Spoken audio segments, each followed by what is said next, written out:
Assalamualaikum warahmatullahi wabarakatuh. Nama saya Cahya Ningrum, NIM 0301182112, akan membawakan video UAS yang berjudul Kemunduran dan Kehancuran Dinasti Abbasiyah. Saya dari kelas PAI 3 semester 5. Pembahasan yang pertama adalah kemunduran dinasti Abbasiyah, yaitu terjadi pada periode kedua. Faktor dari dalam yang mendasarinya adalah yang pertama, kemewahan hidup di kalangan penguasa. Setiap kelompok cenderung ingin lebih mewah daripada pendahulunya. Lalu yang kedua, melebihkan bangsa asing daripada bangsa Arab. Yang ketiga, angkara murka terhadap Bani Umayyah dan Awaliyin yang menyebabkan pemberontakan. Keluarga Abbasiyah memberikan pangkat dan jabatan negara yang penting dan tinggi, baik sipil maupun militer, kepada orang asing. Adapun faktor lainnya dari dalam adalah perebutan kekuasaan antara keluarga Bani Abbasiyah. Lalu yang kelima, pengaruh bid'ah agama dan filsafat. Dan keenam, konflik keagamaan.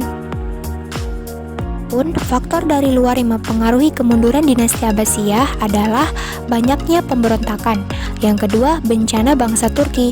Permusuhan di antara panglima-panglima Turki itu sendiri kian menambah buruk dan kemunduran suasana Bani Abbasiyah. Turki berusaha memutuskan perhubungan dengan khalifah, lalu mendirikan kerajaan sendiri dalam daerah mereka. Lalu yang ketiga, dominasi bangsa Persia. Setelah bangsa Persia memiliki kedudukan yang kuat, para khalifah Abbasiyah berada di bawah telunjuk mereka. Yang kedua, kehancuran dinasti Abbasiyah. Faktor dari dalam yang mempengaruhinya adalah yang pertama, lemahnya semangat patriotisme negara.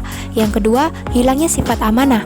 Hilangnya sifat amanah dalam segala hal perjanjian yang dibuat, sehingga kerusakan moral dan kerendahan budi menghancurkan sifat-sifat baik yang mendukung negara selama ini. Lalu yang ketiga, tidak percaya pada kekuatan sendiri. Tidak percaya pada kekuatan sendiri dalam mengatasi berbagai pemberontakan, khalifah mengundang kekuatan asing. Akibatnya, kekuatan asing tersebut memanfaatkan kelemahan khalifah. Adapun yang keempat, fanatik mazhab dan keagamaan. Yang kelima, kemerosotan ekonomi. Khilafah Abbasiyah juga mengalami kemunduran di bidang ekonomi bersamaan dengan kemunduran di bidang politik, yaitu setelah memasuki kemunduran, pendapatan negara menurun, sementara pengeluaran meningkat lebih besar. Menurunnya pendapatan negara ini disebabkan oleh makin menyempitnya wilayah kekuasaan. Para pejabat melakukan korupsi pada masa itu. Adapun banyak lagi faktor-faktor yang dari dalam yang mempengaruhi kemunduran daripada dinasti Abbasiyah. Dari luar yang mempengaruhi kehancuran dinasti Abbasiyah. Yang pertama, ada disintegrasi. Provinsi-provinsi tertentu di pinggiran mulai lepas dari genggaman penguasa Bani Abbasiyah dengan berbagai cara, diantaranya pemberontakan yang dilakukan oleh pemimpin lokal, dan mereka berhasil memperoleh kemerdekaan penuh. Lalu yang kedua ada perang salib. Lalu yang ketiga, serangan bangsa Mongol dan jatuhnya negara Baghdad. Sekian dan terima kasih telah menonton video dari saya. Lebih dan kurangnya saya mohon maaf.